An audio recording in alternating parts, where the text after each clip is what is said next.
was really great to see so many fan arts, so many letters, so many fiction, cosplays. The reactions were fantastic, way beyond our previous expectations. It was impossible to expect a huge community like this and so passionate fans, and it's great. Thank you. Yeah. We started the project by making the game we wanted to make for ourselves, but at the end it's really making a game for the players, because that's what's important.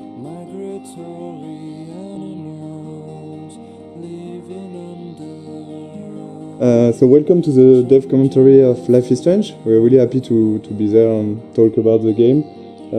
Thank you for watching. Thanks. I'm Raoul Barbet, one of the co-game director of the game. And I'm Michel Cor, the other co-game director of the game.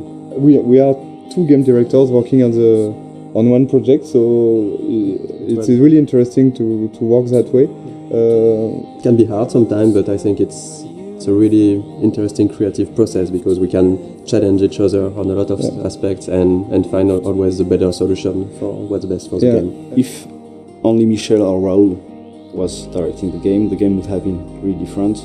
They both know how to make a game. Like they're not stuck in their field of expertise. They know a lot of things about each department, and they had this direct contact with the teams. I'm more from the audiovisual and movie scene, so I was in charge of all the cameras with the camera team. I work a lot with the sound design team also, with the music. And myself, since I'm from an illustration background, my specialties were more on the art direction, and later, for this game, I'm starting to work way more with the narrative team and the voice recording sessions. It was cool because they had a similar vision for the game, so we didn't have a yes from one and a no from the other. Actually, Michel and Raoul are in the game when you think about it, because there are two game directors, so we have a contraction which is Michel. But if you put it the other way around, it's Raoul and Michel, so it's Rachel. And I'm pretty sure they did it on purpose. The idea behind the game was because both of us worked on Remember Me, and there were some sequences in this game called Memory Remixes, and one of the founders, Hervé Bonin, asked this small core team to think about a game with this kind of mechanism. Very quickly came the episodic adventure game, because we wanted really to do something like that. There is really a lot of good new ways, interactive ways to tell stories. On an episodic format, you have to make a lot of choice for episode 1, because you won't be able to change after. A lot of assets have to be there in episode 1. Yeah. So the menu is one of those assets. It was interesting because there was a lot of variations. We did a lot of tries of what we wanted to show in this menu. The idea was really to basically show the most important locations of the game. So we can see the Blackhawk Academy on the top right, we can see the lighthouse, we can see the town of Arcadia Bay. We were really trying to give a sense of location and just showing like the game world with the menu. We really wanted to make the player feel that all areas are connected, and the menu is a great way to do that. One of the main importance for us for the game was to have a peaceful game with this sense of you can take your time, and we wanted to reflect that from the menu. So we worked on those small wind effects and the leaves that are going around and the nice and soft music. It was just when you start the game you should feel quite at peace and comfortable. And even when the menu evolves in each episode, there is some small details that are changing.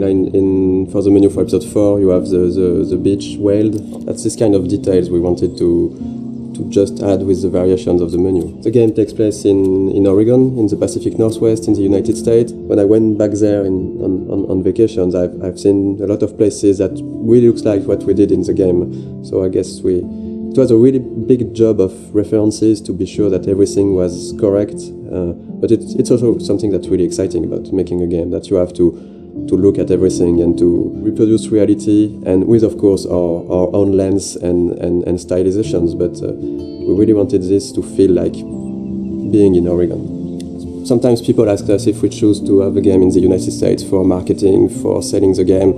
We knew that we were fans of like TV shows like Twin Peaks or X-Files. They have those trees and the Pacific Northwest feeling. I think they are a great example of a small community thinking that everybody know each other and everybody is happy, but when you put something inside this community, it could be something supernatural. You discover a lot more, and it's really a way to shift things around and to bring chaos and interesting variations on the characters. And in the end, Life is Strange is really a game and a story about the characters, about their lives. It's not a story about the sci-fi elements. The sci-fi elements are just for us. They were just here to make things interesting.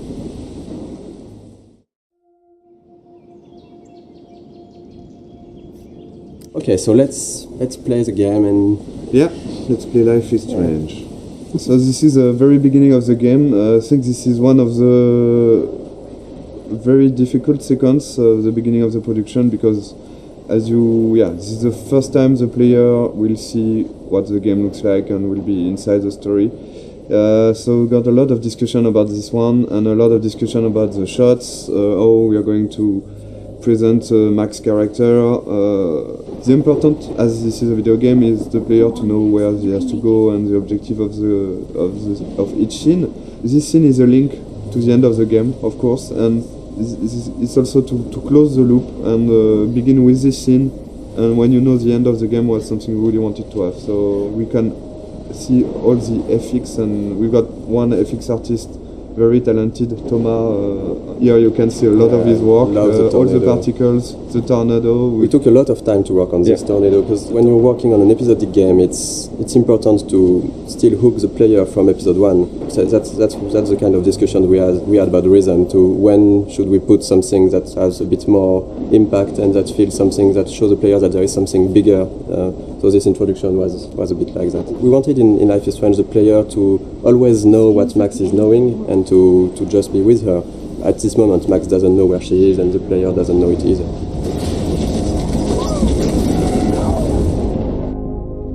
We're back to the high school, and which is one of the most important settings of the game, of course, the high school setting and the Blackwell Academy. High school is something where the player will feel comfortable because he knows it, but the transition from the cliff to there is the twist of having something really different, and that should hook the player to say, oh, it's not just a teen story, there is more to it. And then, of course, we can go much over than that and twist it and change the characters. But it was an interesting starting point creatively. This kind of introduction is really important because in one sequence with some shots you have to discover all the different characters, the main ones. So we will see, of course, Jefferson, Kate and Victoria. And it was quite hard to decide between not showing too much, to not break the idea of the game, to not be too big compared to what the game would be after. There is a lot of themes of big ideas on the game, and of course photography is one of it, because photography is still a way to look back to the past. It's linked to the theme of rewind and time manipulation and nostalgia, and that's one of the reasons why Max came back to Arcadia Bay to attend this photography class. I think for the player to be like Max back in this town when she don't know everyone, but you've got to respect the schedule. It's really, as a player, something great to discover. Also, the lighting was really important in this scene to break the cliff ambience by this sunny atmosphere and all this light coming from the windows. And maybe we decided to have a private high school rather than just a regular high school for the photography course. But it was also to be able to have less students because we wanted the story to be a bit more intimate. We didn't want it to be like this huge high school with so many students. But based on what the player is doing, you can really learn more about them and see that they're actually not just the stereotype and the archetype you would think they are. This is still a perfect example of how episodic is hard, because if you look closely at this poster, there is a mistake on it. It says that the exhibition takes place in the De Young Museum of Art, when actually it's not that. In episode 5, it's the Zeitgeist Gallery. We have a really great community. Thank you guys. And people found out this mistake, and yes, it is a mistake. It's when in episode 5 we found out that we couldn't be a museum. It was too big, so it has to be an art gallery. So we changed the name, and yes, there is a mistake like this in episode third one. How cute I looked yet. I was about to. Getting you Welcome to the real world. just cute. We really wanted to have this feeling of being part of a whole high school. So it means a lot of people, it means bullying, it means difficulties when you're a teenager in this kind of world. Showing the different cliques and different kind of teenager. I think a lot of players love this introduction. The use of music here is really important. Is as Max feels insecure in this atmosphere, we wanted her to isolate, and the music is a great way of isolate yourself when you just want to be on your own. And so since the beginning of the game, we were working with licensed tracks, licensed music. We test when we are testing and prototype some scenes.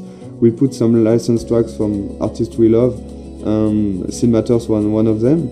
And when we asked Jonathan Morali, who is the lead of Scene Matters, if it's possible to use his music, he's a gamer, so it was really happy to have this new experience, and for us it's just incredible to work with him. And this kind of editing is really difficult to do, because you have to choose the important moment in a song and to choose the right images.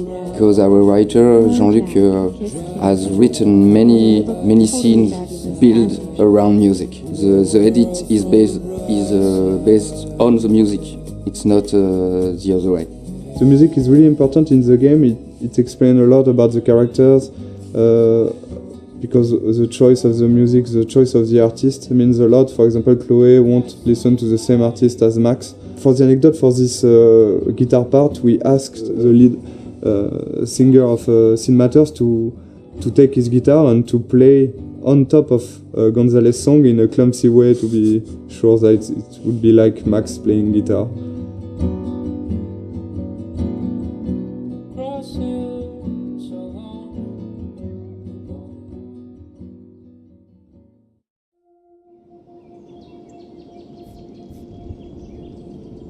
Okay, so the objective of this scene was to go into the bathroom.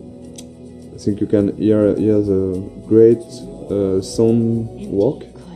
Sebastian, the audio lead, has worked a lot on this kind of effects. When you take out your earplug, you can hear more the ambience. And this kind of art is done by our main concept artist. We got like 4 concept artists working on the game, with Edouard, who has made a lot of artwork. He was the one concept artist. So basically in the beginning we do a lot of documentation, like we do a lot of research. From all those pictures we can find on the internet, every room, every character needs to tell you a story, who they are, what they do. And just for following the scene, even for the mood, when it's still the rhythm of the game. So we wanted this scene in the bathroom to have a really cold and harsher and more contrasty lighting, to be different from the soft and warm lighting from the art class before. I think this scene, there was here one of the mistakes we have done with the game. For example, when Max is tearing apart the Polaroid. In fact, I don't know if you have tried to tear apart a Polaroid, but it's quite impossible. Yeah, you can. We tried it. You can do it. It's too strong. It's plastic, it's and it's impossible to tear it like she does. But of course, there is a lot of symbolic behind this, and so we decided to keep it, even if it's non-realistic. Maybe it's a bad Polaroid quality, and we can do it. So you can see the butterfly coming in from the window. There's a lot of symbol behind this. The butterfly, of course, with all the butterfly effects thing, and the fact that Chloe has got some butterflies on her tattoo, and the color of her hair based on the color of the butterfly. Really something we wanted to. Here the blue butterfly is really important, and of course at the end of the game it's much more important. One of the fans' favorite, and of course a character we really love, Chloe. She's one of the most important characters, because at the end the choice is about her. It was really important to create this character the best way possible, so the player would learn to care more and more about her. But we really wanted her to be not that nice at the beginning, so when she's evolving during the different episodes, and she's getting nicer to Max people would care even more about her because she changed, and she likes the fact that she changed. If she was the nicest person from the beginning, it wouldn't be, I think, as effective that her going forward and changing toward Max. Sometimes some players hated Chloe during the first episode, and I think it's not a bad thing because you can dislike a lot of things about her personality. And after in episode 3, and of course at the beginning of episode 4, there is really something more to this character, and I think it's like having in real life with a friend. There is always some things you don't like.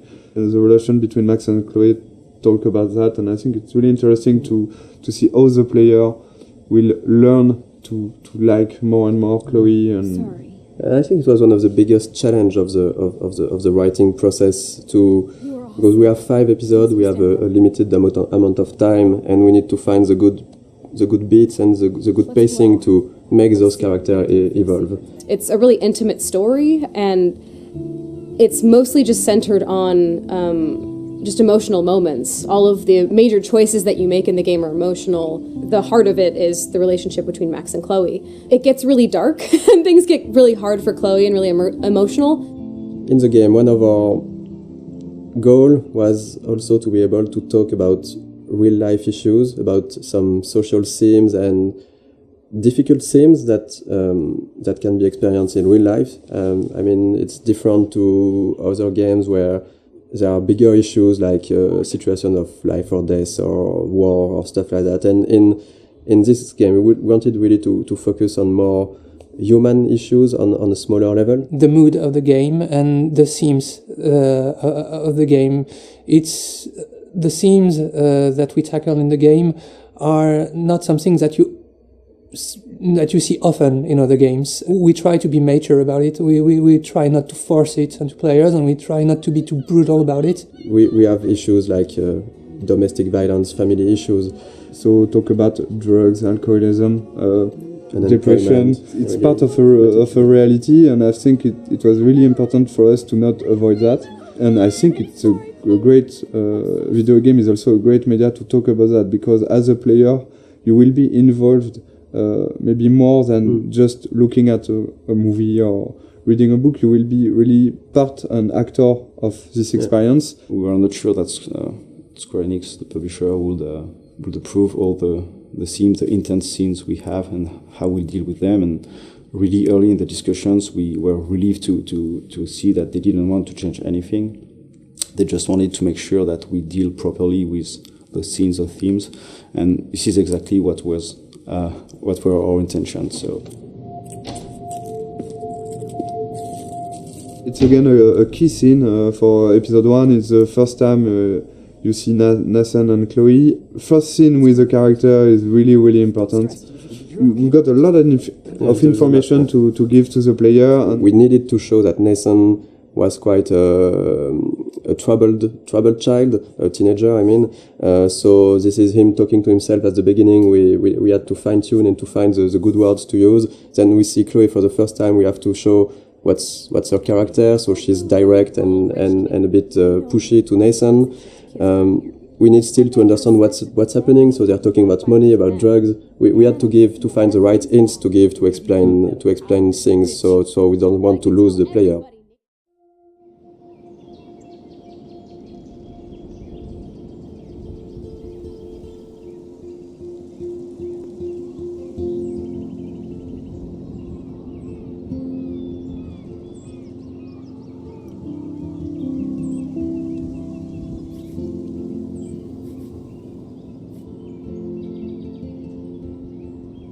Nathan Prescott is a punk ass who begs like a little girl and talks to himself. You don't know who the fuck I am or who you're messing around with. Where'd you get that? What are you doing?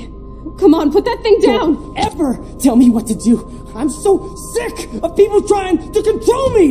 You are going to get in hella more trouble for this than drugs. This is the starting point of Max discovering that she has this weird power, because basically this adrenaline rush and looking at Chloe getting shot, that's how she can trigger that for the first time, and she don't know really why, but that's the the seriousness of the situation, then you go back in the art class. So we really tried on this scene to show the déjà vu feeling. So the editing and the shots were there to give this weird feeling to the player that, okay, I'm living that again and again, looking at the different moments that the player saw the first time in this scene. So yeah, for the editing in this sequence, we wanted to keep the same elements, but not necessarily the same shots. You can see that first 3 shots are the same, I think, and after we begin to change a little the point of view.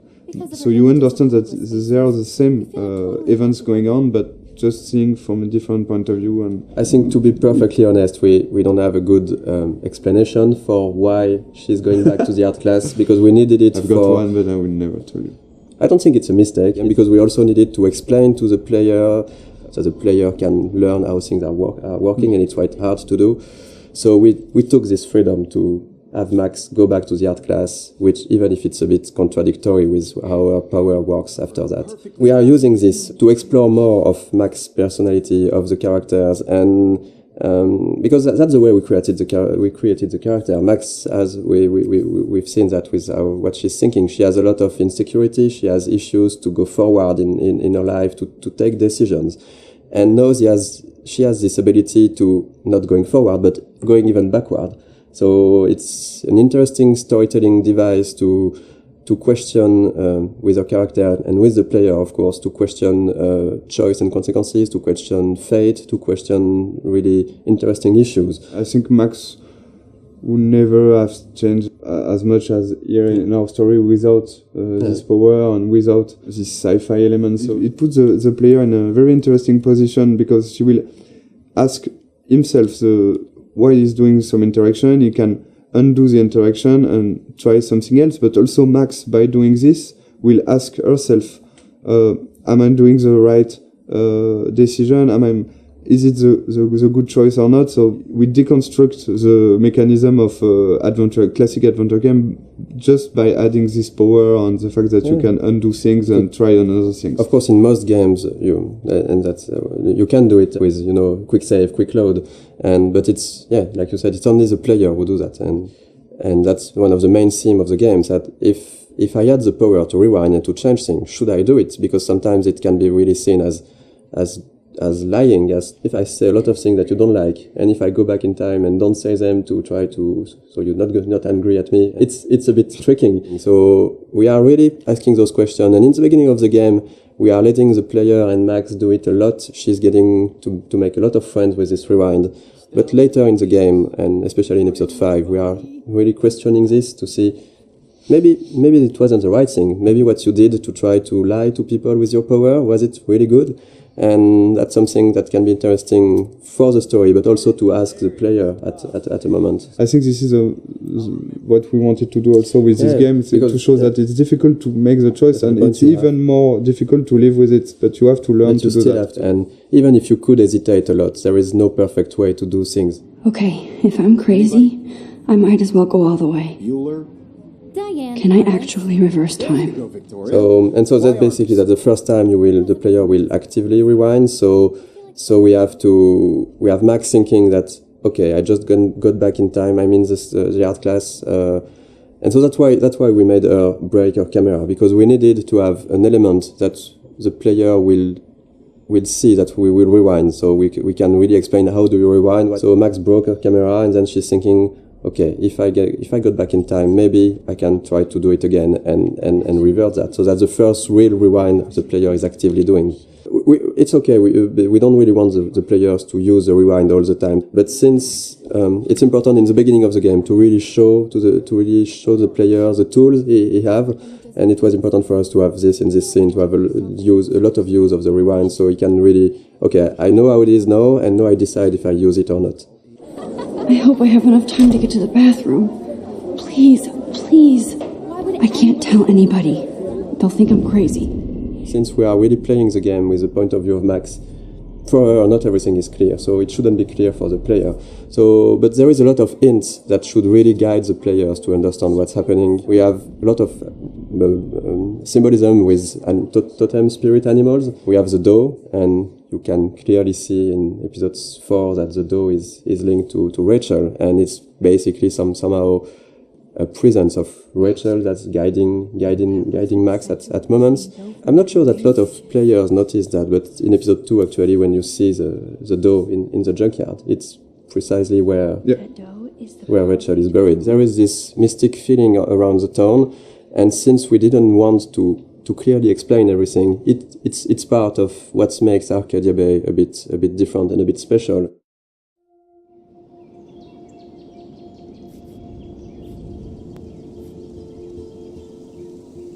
So here we're going to play a bit of the junkyard scene. Yes, so it's we love the junkyard scene because a lot of different elements, but the first one I think is the environment. I think the environment artists have made something incredible here. For Life is Strange, we really wanted to have a stylized rendering. We didn't want it to be realistic or.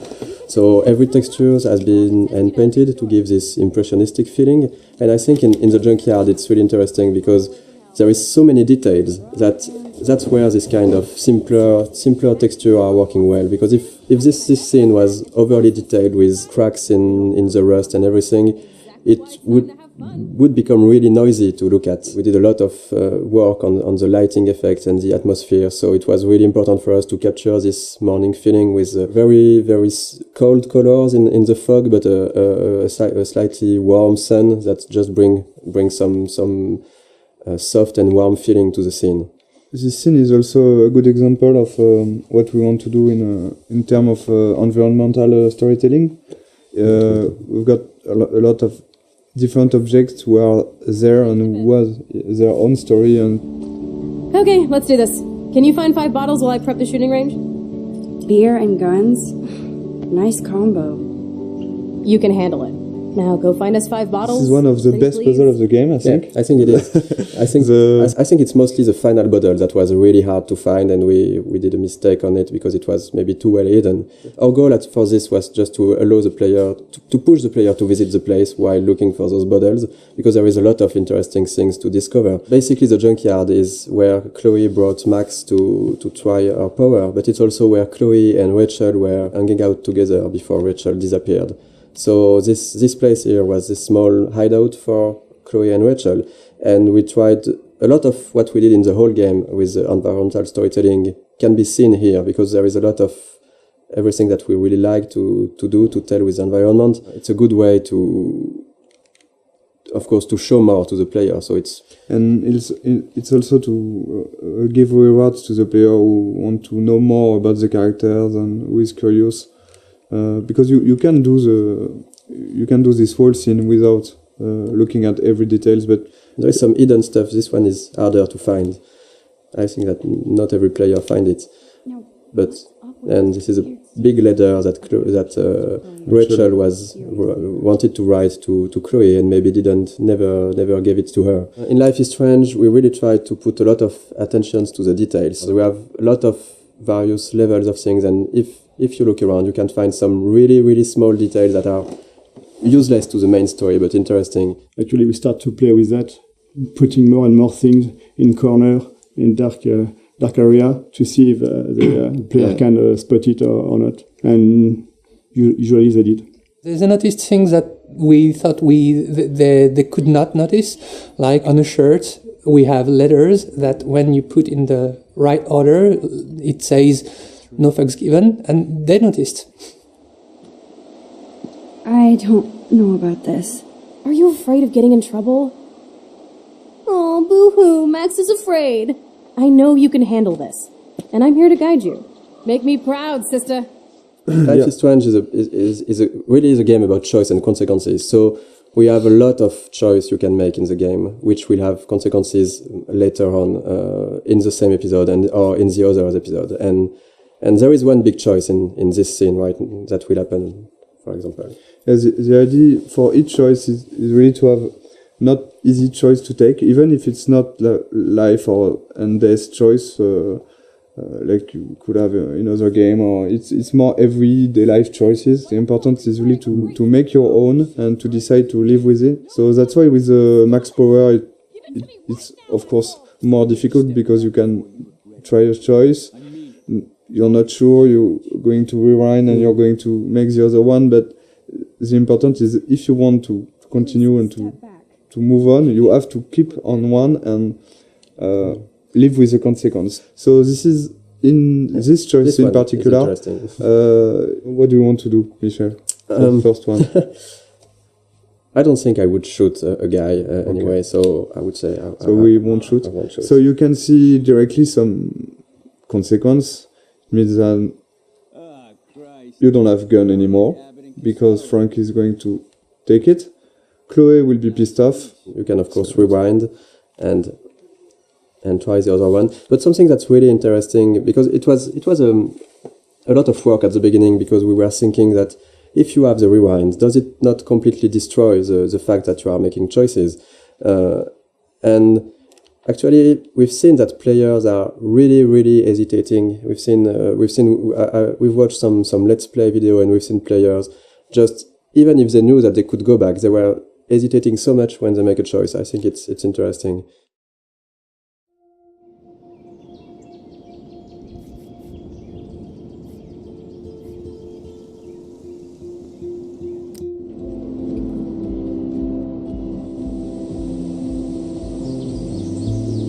Here will be out of the campus for the first time for the player. So this is the first time the player will be able to use his power when he wants. He can do before, but there was no so many interaction and puzzles. Here there was we really wanted to have a lot of different things to do, talk with people, use the power just to see fun stuff. But we use this kind of environment for the players who like to take their time and just to talk to characters, to look around. It really gives a sense of presence to Max, to the world. The important aspect of the game is really to give some rewards to the player who want to do that and want to take his time. So with this kind of sequences, for example, we give what we call a reward, but in fact it's just new element of the game. For example, here you will have new layer of music. You can hear some new layer of music. You will have all those camera shots that you can't have inside the classic walkthrough and classic gameplay in third person. So this kind of beautiful shots you have only because you have chosen to take your time and to sit on the fountain. So the music, the shots, and of course the voiceover of Max also at the beginning. We hear what Max is thinking just here. So this kind of rewards will push, we think, the player to do that again and again. So this is really something we wanted to have. In this game, it's always feeling a bit like what Max is feeling. And we really wanted to focus on those moments. It was really capturing the moment when you can really take your time to reflect on yourself, and that's what Max is doing in those scenes. That's something that not a lot of games are doing, to let the player take his time, because in a lot of games it's just like you need to go forward, you need to go to this checkpoint, you need to do this and this. Since the beginning we wanted the rewind to be a tool that the player can use when he wants, where he wants. It won't be scripted rewind sequence, for example. On a technical point of view, you have to record all the different things that happens in the scene. Since you can rewind time, you can basically be at any part of the scene at any moment you like. Designing puzzles with the rewind was very, very hard. When you think it's done, you think you've seen everything about it, you think the situation is in place and is going to be working well. There's always this tiny little thing that's fucking it up. Those elements are not really deterministic, so when you rewind, you're not sure that you will be able to restore the particle system in the same state. Seriously, do not forget I need those papers before tonight. Like now. Thanks, Sherry. And this is the dormitories. This is also something that was interesting for us, is to talk about dorm life. We wanted to use this setting because we can really talk about social issues, like the girls have their room. Do you really like the people who live next to you? How the relationship are working inside the dormitory? Like right now, it's interesting if you have different music that can come from the different rooms. It's a really interesting setting to set up a lot of characters easily. Here the idea is really to, again, have this believable universe of the students.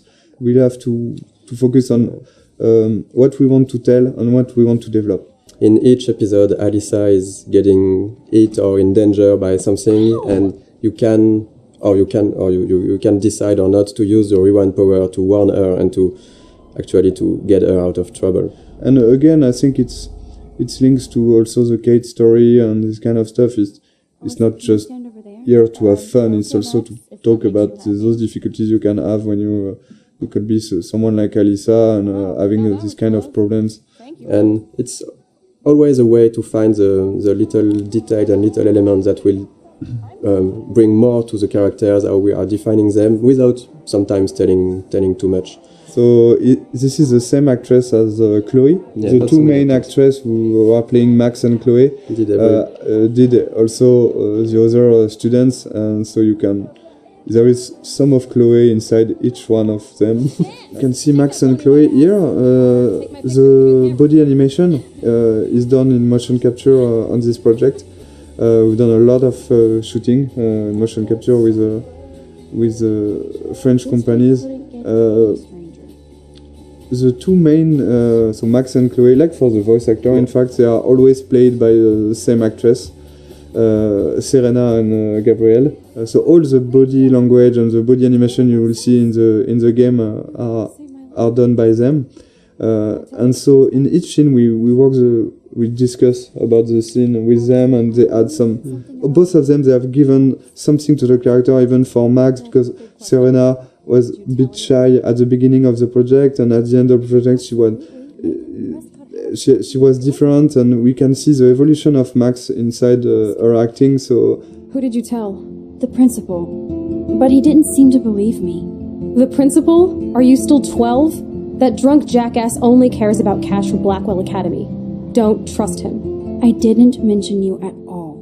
This is the first time we will really see the Max universe by discovering a room. So let's go inside. It was a really important scene for us because you're playing as Max in the game, so you already start to know some about her with what happened before in episode 1. But when you enter her room, it's really her universe. It's everything in this room should describe her, who she is, why she is like this, and speak a bit more about her past. There's quite a lot in this room, in fact, compared to the...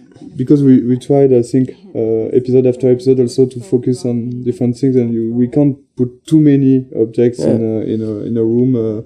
If you want to play a character for 5 episodes, you need to invest in this character, and all those kind of details and were really important to make a connection between the player and Max, to learn a bit more about what she experienced before, and maybe also why she is how she is right now. Something we really wanted to have with Max's room is also to have a great contrast between Max and Chloe.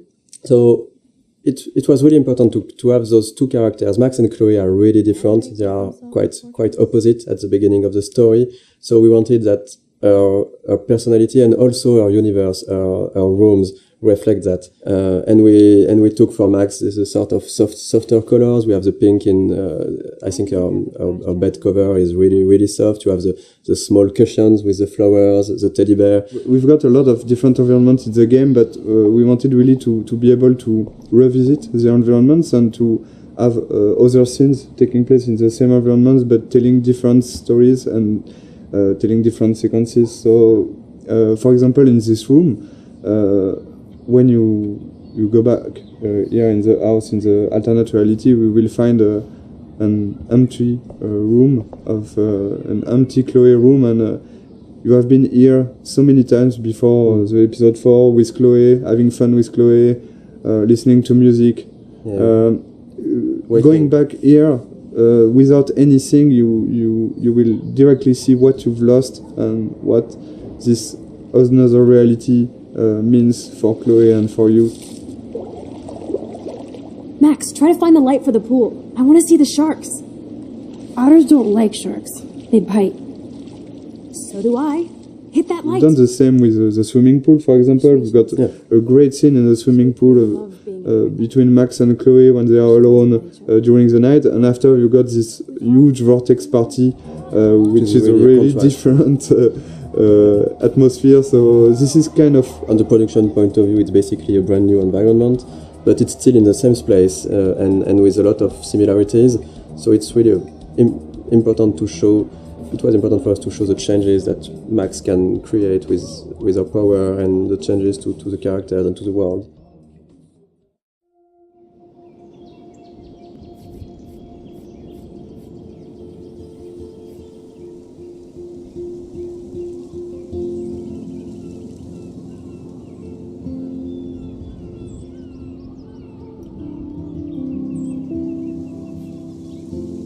Stop treating me and my mom like we're your family platoon! Hey! Leave Joyce out of this! I wish you'd leave Joyce! Like now! Seeing this kind of family violence, and it's something you can have encountered as a player. I think we all know some people who got some difficulties, and you can have by yourself also. Here, the choice you're going to take will have consequences on the relation between Max and Chloe, but also on her father.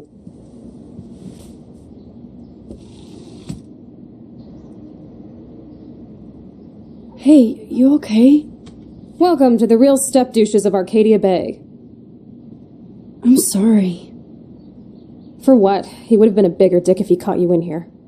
David could seem very archetypal. Yes, and again, one dimension at the beginning, but then we are making episode after episode. You can see that maybe he's very he's got his own reason to be like this. And I think not at any moment we are justifying the fact that he could hit Chloe or be how it is, but just showing a perspective that not everything is black or white. So we did a lot of research to be sure that we were dealing with those themes in a good way. Too much gamifying this, we could really maybe hurt some people. And if we are talking about issues those people have had and not making it right, it could be worse, and it couldn't be the opposite of what we wanted to do at first. So here is a Kate character that you have met in the first episode, but not so much. And the episode 2 is really focused on Kate and Kate's story and Kate's difficulties. So, but this scene is a good way again to how we try to advance the story about Kate, but also try to show more of the other characters, Victoria and Taylor. So we are continuing of what was shown about Victoria in episode 1, like of course that she's really a mean person, that she's harassing Kate because she makes fun of her. Looks like it.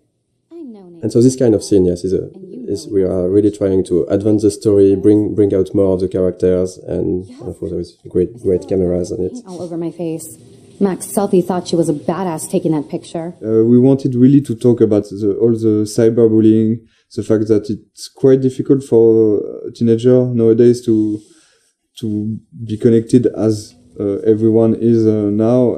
I think everyone has got a phone, is connected always. We are using the text message a lot, and we are making fun with that. So we are really thinking about both sides of the social media. On the other hand, you've got this dark aspect of internet, which could be really difficult to live. I think a lot of players could recognize some of them inside Kate, and we've received a lot of letters from players who say that helped us also to realize what they've been through. Yeah, we wanted to have this scene since the beginning. We are quite happy that we managed to keep it, and work with Square Enix was great for that.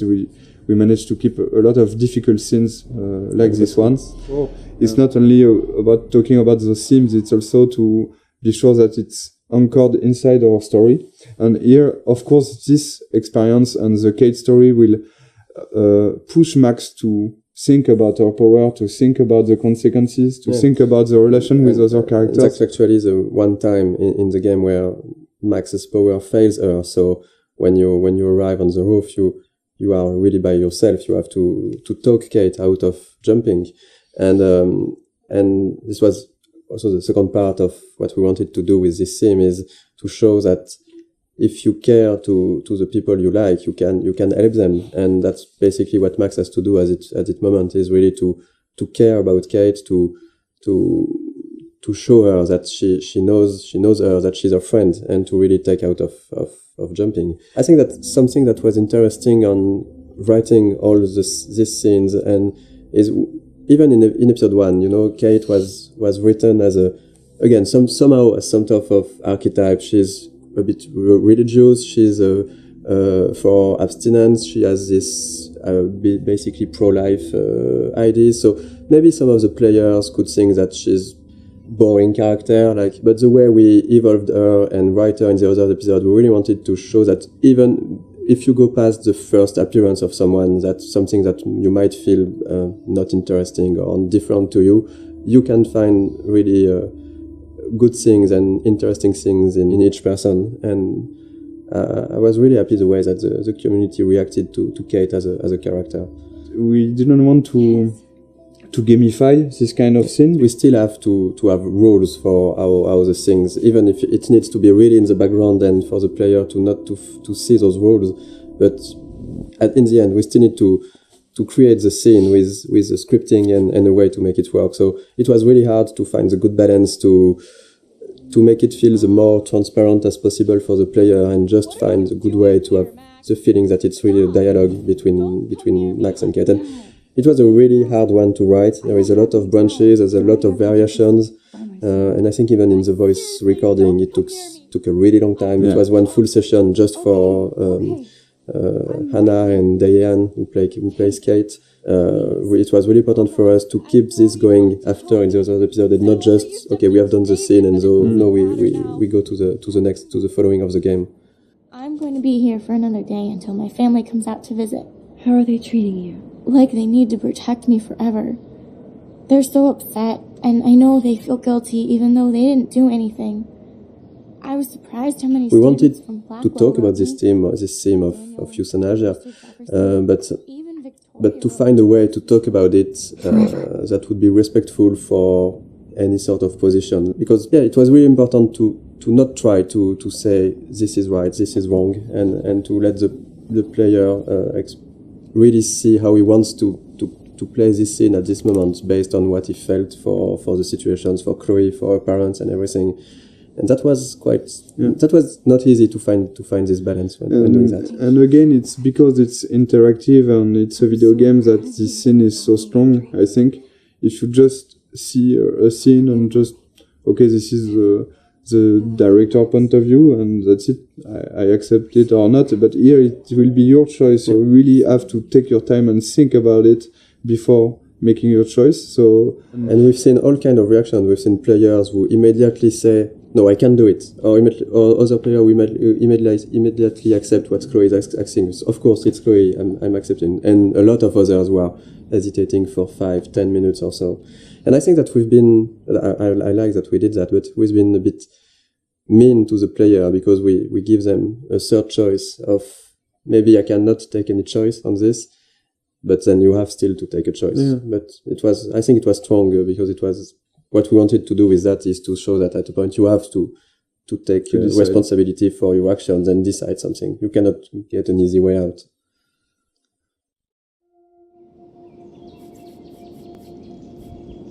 We took a lot of photographs, even some of the no weapons, the no bullying, no weapon. Yeah. We took photographs in some high school in.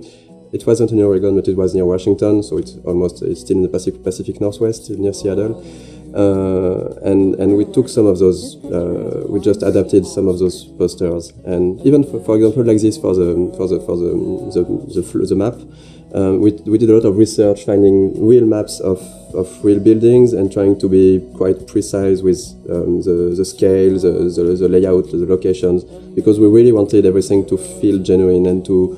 Sometimes you can go really wrong in a game if you just start to forget about the scale and the detail. So we really wanted to have things right, like having this kind of fire hose at this place. And since the game takes place in October, and we are in the US, there is already a lot of Halloween decorations and stuff like that. We wanted to have the game anchor in reality, but also of course, we have a lot of references. We are huge fan of some TV shows, of books, of movies. And I think that in Life is Strange, the setting was really good to have a lot of those Easter eggs that will speak to the players and put the game into a pop culture reality. So there is a lot of stuff that is scattered around the game. If you look at every license plate in the game, you'll see that the letters, they are meaning in episode 1 is titles of TV shows that somehow we liked or that were somehow inspiration in some part for the game. In episode 2, it's movies. In the dormitories, you have the room which Red Rum, someone wrote Red Rum on the slate. It's the number of the room in Shining. Yes, and so it shows that we love us as developers the movie, but also that the characters in the game, of course, know about this movie because it exists in their real world and they are making jokes about it. We knew that we had to hire an American scriptwriter. We sent some tests to few writers that were recommended and we knew. And Christian Divine, we had a Skype with Christian. After maybe 2 minutes, we all knew that it was going to be him. I had this kind of vision of him in the office working with us. Since we've chosen him, he was at 100% and even 200% in the project.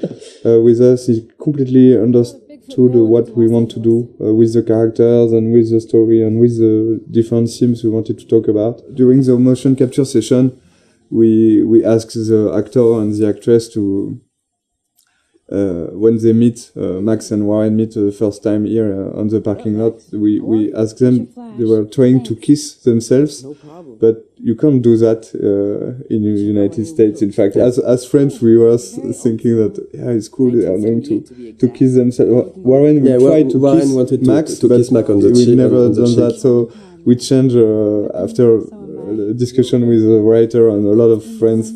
We say, okay, we should switch to a hug. So we changed the animation to have just Warren try to hug Max and not kiss her. And this is a kind of mistake we can do as French people. So we have to be very careful about that. And it was really good because in France you can in say France, hello by kissing a girl like this, by just having a peek on the cheek, and not in the US. And this is the kind of stuff where having an American writer was really needed. We made some other mistakes, like on this parking at the beginning we had the parking spots which were really small, and Christian said to us that this is not American parking spots. In the US you have large parking spots because we have big cars, so we changed that. And we did that for various things, like sometimes a sign were not at the right position or something that was not perfectly true to reality. So, Chloe's house. This is the very, very first scene we've made for the game. So this is really the scene that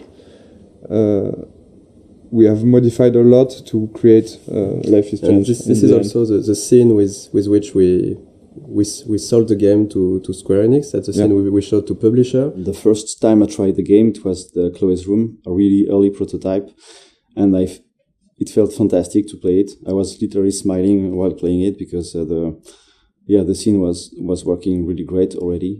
Even though the environment, the characters were not final, it was really really good to play.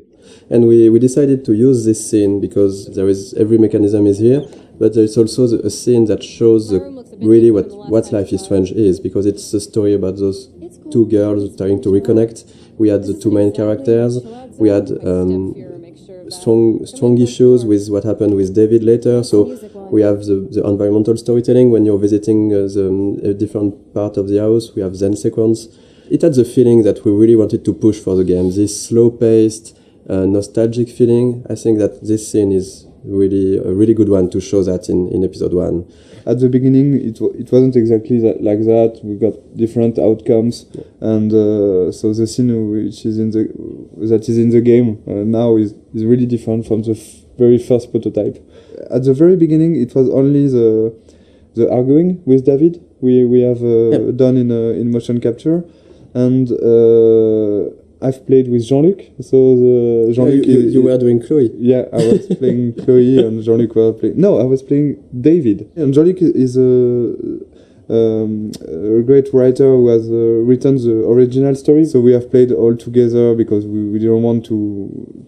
We didn't add the money. In fact, to have a optic motion capture shooting. So we try by ourselves to have animation for the prototype, and the animation is quite ugly. The characters also are the ugly. first version were ugly, and there were at the beginning no textures. We had version with only the grey characters. We were really weird without hair, so we had a hairless Chloe. And I think Max is quite frightening. The smoke and all the FX elements, they are made following the same idea as non-realistic, but like it looks like undrawn smoke a little. But it's really, really beautiful, and our FX artist has made a lot of FX like this. We can see also the wind outside. The wind effect are really beautiful. And we tried to be as close as possible of the concept art. Like, ideally the game, we wanted it to look like some sort of animated concept art. And I think it's really the 3D environment artist and the concept artist, they did a really great job on that, because if you look at the concept art for this room and the 3D final scene, it's quite pretty close. We have those low detail textures, but this feeling of light but it's a lot of details that we tried everywhere. Even if the lighting, if you look just at the light on the drawer, even on the light we have this small bending that gives the feeling that the light is hand painted. So we did a lot of work on everything, on lighting, visual effects, textures, to have this cohesive style.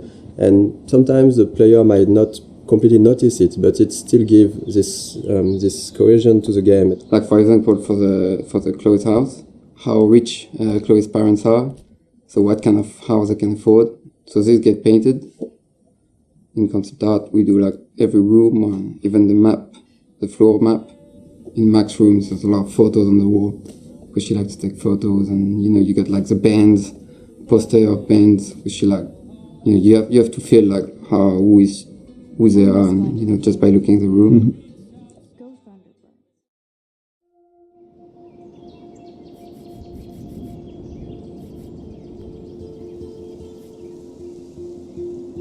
One of the most challenging part of working on the game with an episodic format was to create those two characters in a way that would really appeal to the player. So when you arrive to this final choice at the end of episode 5, if you wanted this final choice to work, we really needed the player to grow to love Chloe, to really get attached to Chloe. So two of the biggest challenge was, of course, the writing and the voice acting to make that happen. Of course, the story was written as a whole since the beginning, so we couldn't change massive stuff, but small details could be added, a line of dialogue for a character, or episode 3 when you visit Kate in the hospital, and it wasn't supposed to be here, but we've seen how people loved Kate, and we realized how much it was important to have a scene like this one. It's a way of finding the voice of the character. So sometimes you just need to think about expressions or words that one character will use and the other won't use it, and that's how you grow to like those characters. Because when in episode 3 or 4, Chloe at a moment use the word Hela, the players were waiting sometimes for it, and they recognize that, okay, it's Chloe because she's using that. So we're working with Blind Light in Los Angeles, and they sent us a lot of different voices to listen to them, and we have to decide. So we decided with Michel, Sebastian, and the producer, and Square, which one we want. So it was quite difficult. For example, for Max, we've got like 40, I think. I guess we got 40 voices. Different castings. For Chloe, it was 30, I think, something like that. Most of the time, we were quite sure and quite agreeing on the actor. It was really, really hard for Max, because it's always on our mind, like, are we really sure that we're doing the good choice? Because it's so important. I don't know the number of lines she has in the game, but it's almost, I think that there is almost 14,000 lines in the game, and I think that more than 10,000 are from Max. I've never played a character that I related to so much. I have a lot of the same issues that she does with her confidence, and so getting to play someone that seemed so similar to me was really an extraordinary experience. I really feel like I'm growing with her. We'll help you. Just just let me go. And the fun story is for Jefferson. The guy we chose is Derek Phillips, and after we chose him, I discovered that he was Derek Phillips, and he's actually playing one of the main recurring character in the show Friday Night Lights, which is one of my favorite TV shows. Well, this has just been really fun for me, especially coming from the standpoint where, when I auditioned for the role, I wasn't sure if Jefferson was going to be the bad guy in this. So, you just kind of came in and we would do our voiceover sessions, and he was just a cool teacher. So it was kind of neat to find out about this twist. I mean, I'd kind of heard that might happen, but I didn't know for sure if it would. So it was really, really fun to play with that. So we are really proud and happy to have Anna and Ashley for Max and Chloe. All the voice talents we've worked with were really involved. They've given something unique to those characters, and that's why it has worked also. It's because there is a part of their soul inside their character. For Hannah, for Max, one of the hardest parts is that there is so many lines of inner voices. So it was really important for Hannah to give something great for those, and I think it was quite the case. And for Ashley, one of the really hard part is that there is and for Hannah too, there is a lot of really emotional scenes.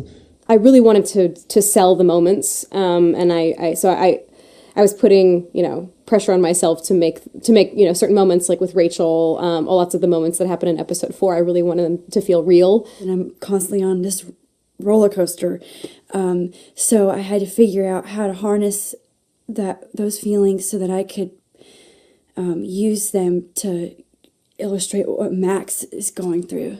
I remember during the voice recording session, for example, for the scene where they are discovering Rachel's body, it was really hard, even just for myself, to listen to the scene, and they told me after that they were, both of them were really crying when they were recording this scene. We knew already how we wanted to end each episode, but after we take a lot of time to discuss about how and to think about the editing and the framing, the layout of each scene. The endings of each episode. That was something really important, of course, because it's an episodic game, so the ending is crucial if we want, of course, the player to enjoy the episode and to want to come back for the next episode. So I think we looked a lot at also what can be done in TV series, because with the episodic format we were kind of the same way. At the end of an episode, you want either to bring back some element of the story, so in order to hook the player, or we can use a cliffhanger. And I think that we did both of that, depending on the episodes, and right now this is the ending for episode 2. Here the episode 1 and episode 2 endings are not the same, but it's the idea behind was really to show all the characters of the games, all the main characters, and showing that there is maybe something more going on. Yeah. And in episode 1, for example, we even show some characters you haven't met already in episode 1, Joyce and Frank. And you will find them back here at the end of episode 2 in small scenes. And we really wanted those in episode 1 and 2, those ends to be like a wide description of all the characters and all what's going on, and also showing other aspects of each character. For example, seeing David on the with his head on the shoulder of Joyce, seeing Victoria and Nathan in Victoria's room, seeing the principal and Jefferson arguing. This is kind of small hints that maybe will push the player to want to see more. Because this is basically the only moments where we are seeing those characters when Max is not seeing them. Exactly. And so we can just bring a bit more. We are not telling too much. We are just bringing a bit more on those characters, a bit of sort of mystery. And this goes with the idea that everybody might be hiding something or might be a bit different, right? Like Victoria here we can see her crying when clearly this was not the way her character would behave before. And having Nathan going into her room, we don't know what's happening between the two of them, but it's still bringing a bit of mystery and interest for the characters, for the player. When we worked on the cliffhangers for episodes 3 and 4, of course our goal was still to have a twist. We were really trying to go on with what was important for the story and not just having the shock factor. Maybe just want to thank you for all the gifts, all the support we have from you. Yes. And thank you very much to be so active and so passionate about the game, and we're really happy to see that those characters and this story and those themes means something also for you. This is why we are doing games, so we're really happy, so thank you. Yeah, thank you so much. We really think that you are one of the best community we've seen for games. I'm going to cry, Michel. Yeah, and this community is really nice. I didn't see a lot of bad words. You know, sometimes in video games community it can go easily wrong, and it was it's really pleasant to read and to read everything that the Life is Strange community has to say.